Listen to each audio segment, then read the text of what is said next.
dibuat di Cina sejak tahun 1226 dari Kerajaan Song. Pada mulanya, roket di Cina digunakan sebagai mercon atau kembang api yang melesat ke udara hingga membentuk kembang api raksasa di angkasa.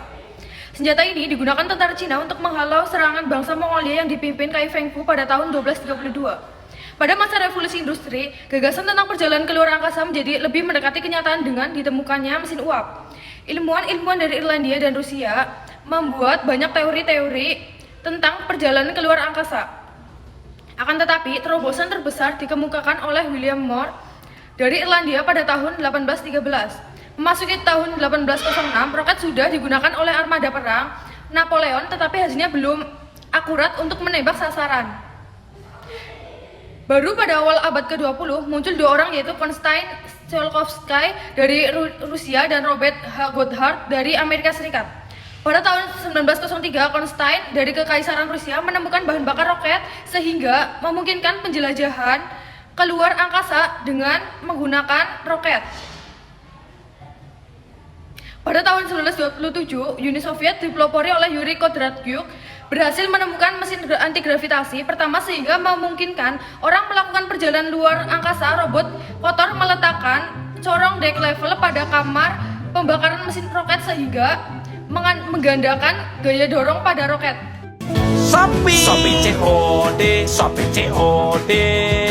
bayar. Pertama yang bisa jelasin perkembangan teknologi ruang angkasa dong 100.000. Let's go.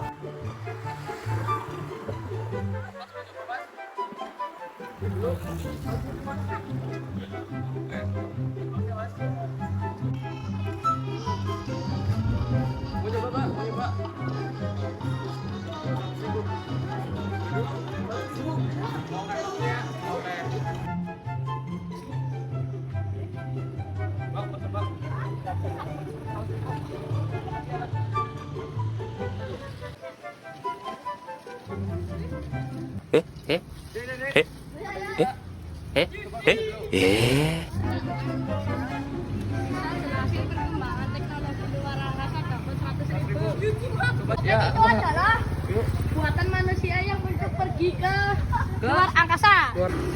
Perkembangannya dicuci. dicuci. Ya udah. Makasih ya, Dek. Ini buat jajan. Makasih, Mas. Yo.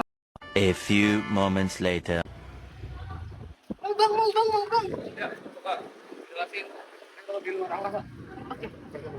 Jadi, pada tahun 1946, Amerika Serikat berhasil membuat peta bumi pertama dari luar angkasa menggunakan roket peninggalan Jerman.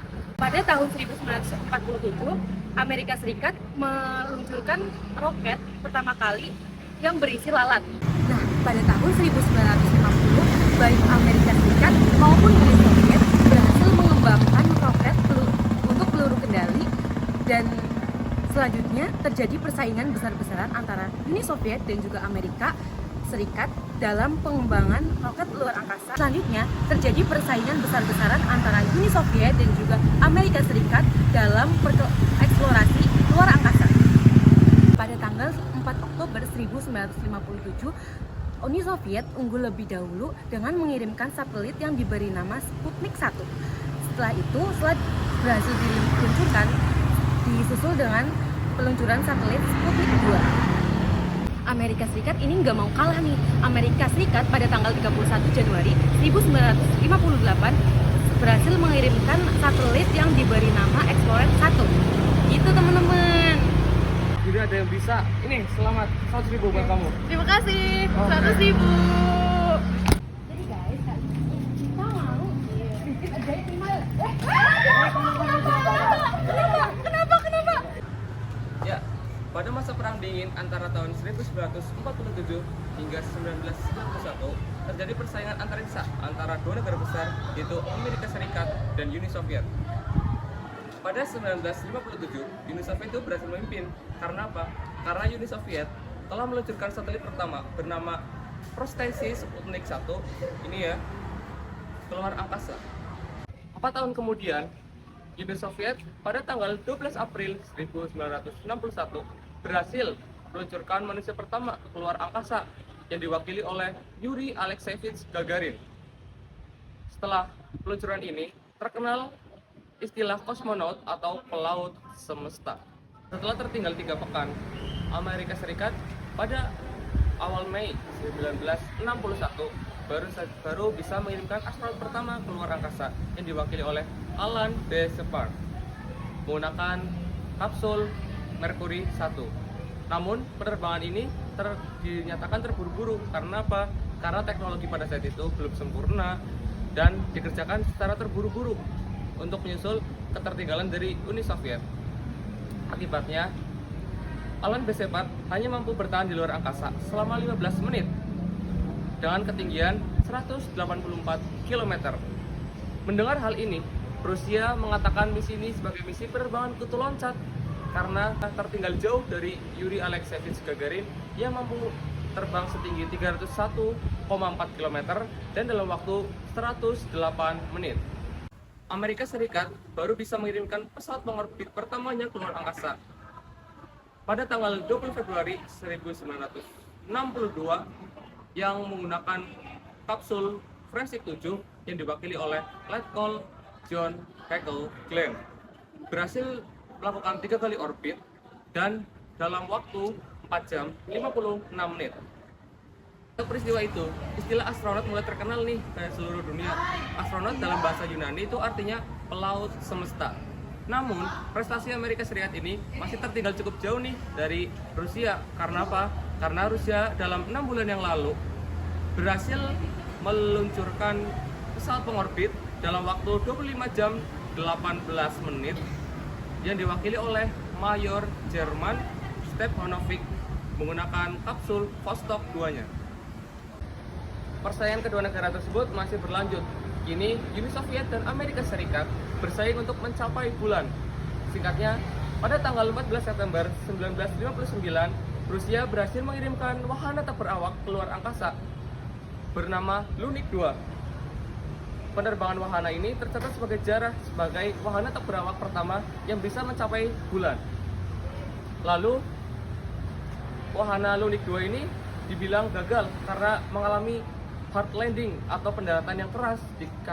Oleh sebab itu, alat-alat yang di dalamnya rusak sehingga tidak dapat mengirimkan informasi dari bulan ke bumi. Nah, lanjut nih. Rusia berhasil menerbangkan Lunik 9 dan dapat landing dengan lunak atau soft landing. Alhasil, Lunik 9 ini mampu mengirimkan informasi dari bulan ke bumi. Saingan kian ketat ketika Presiden Amerika Serikat yang bernama John F. Kennedy menyetujui misi penerbangan ke bulan. Puncaknya, tanggal 17 Juli 1969, 3 astronot dari Amerika Serikat yang bernama Neil Armstrong, Edwin Aldrin, dan Colin mencatatkan sejarah sebagai manusia pertama yang berhasil menginjakan kaki ke bulan. Wow, luar biasa. Dan misi ini diberi nama sebagai misi Apollo 11. Kak. Stupid Beatrice. 모든 게 내가 멍청이라서 그래 왜 그랬을까 Oh my god, the new James. Oh my god, yes now. Bukan Kak, negara-negara di Eropa ikut mengeksplor luar angkasa nggak sih? Negara-negara di Eropa itu ikut juga dalam eksplorasi ruang angkasa. Pada 8 November 69, Jerman berhasil membuat satelitnya yang bernama Azur. Lalu Prancis juga berhasil membuat roket yang bernama Veronik. Nah, jika Amerika Serikat dan Uni Soviet itu berlomba-lomba negara mana yang lebih maju, maka Prancis dan Jerman itu berlomba-lomba membuat teknologi mana yang lebih canggih. Nah, menurut perkembangannya, tahun 2004, Italia itu berhasil mencapai Saturnus. Dan pada 2005, adanya The Big Five yang berisi 5 negara besar yang berhasil keluar angkasa, bahkan keluar tata surya. Nah, persaingan ini kian mengetat yang membuat kekhawatiran baru. Maka pada 27 Januari 1967 adanya perjanjian traktat ruang angkasa.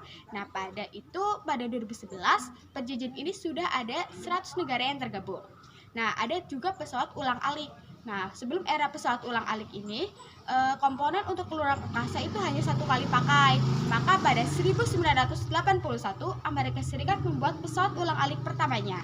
Namun pada 1986, pesawat ini meledak saat akan melakukan peluncuran. Pesawat ini bernama Challenger dan menewaskan 7 awaknya. Ini membuat NASA itu menata kembali sistemnya, namun tidak banyak berubah. Karena pada 1 Februari 2023, pesawat ulang-alik milik Amerika itu kembali meledak saat sudah di atmosfer gitu. Dan ini tuh bernama Columbia. Karena 2 kali meledak, itu sistem ruang angkasa milik Amerika Serikat itu dibekukan gitu. Mengejar ketertinggalannya, Uni Soviet juga merancang pesawat ulang-alik. Nah, namun itu pada tahun 1988 dan itu diberi nama Buran. Namun tidak banyak berubah atau tidak ada berkembang karena saat itu Uni Soviet sedang mengalami krisis ekonomi gitu. Nah, menurut aku yang udah aku jelasin itu ruang angkasa itu tidak bisa dijelajah oleh 1 atau 2 negara dengan persaingan. Kita harus ada kerjasama antar semua negara gitu sih. Oh gitu, makasih ya, Ya. Kak. Oke. Kak. Ya teman-teman, bertemu lagi dengan saya ya Dini Aprilianti di Talk Shop. Nah di sini itu ada roket diimpor langsung dari Amerika Serikat dan juga Uni Soviet nih. Ini yang diimpor dari Amerika Serikat dan yang ini diimpor dari Uni Soviet. Nah ini versi itu ya, jet engineer-nya. Nah ini kalau apakah itu etalase 60 nih, etalase 60 nih yang ini nih langsung diimpor dari Amerika Serikat. Nah gitu ya, mau langsung di check out di bawah ini ya, langsung gratis ongkir di seluruh Indonesia gitu. Langsung di check out ya Kak ya, langsung di check out. Nanti pengirimannya langsung hari ini, tenang aja ya. Ini apa, dampak roket, apakah dampak perkembangan teknologi luar angkasa? Oke, saya jelasin ya. Ini ada dampak positif dan juga dampak negatifnya. Dampak positifnya yaitu perkembangan ilmu pengetahuan bagi para ilmuwan. Nah, yang kedua ada mempermudah penyebaran informasi bagi seluruh umat manusia. Nah, dan ada juga dampak negatifnya nih. Dampak negatifnya di sekitar orbit bumi banyak sekali sampah satelit. Nah, gitu Kak. Jadi, check out yang mana nih? Ayo, buruan check out keranjang kuning ya Kak, cepat. Nanti kehabisan loh.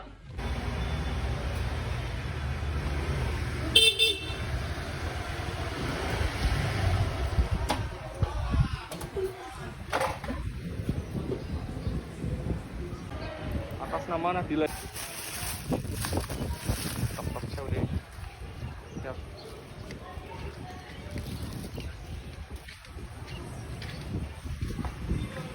Paket. Oh, paket ya, bentar. Ini Mbak, atas nama Nabila. Oh iya, makasih ya, Mas. Ya, jangan lupa bintang 5 ya. Iya, iya. Unboxing nih.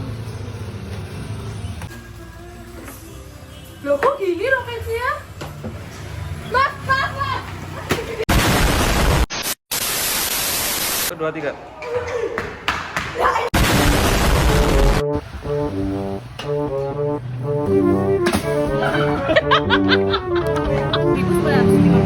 Amerika Serikat.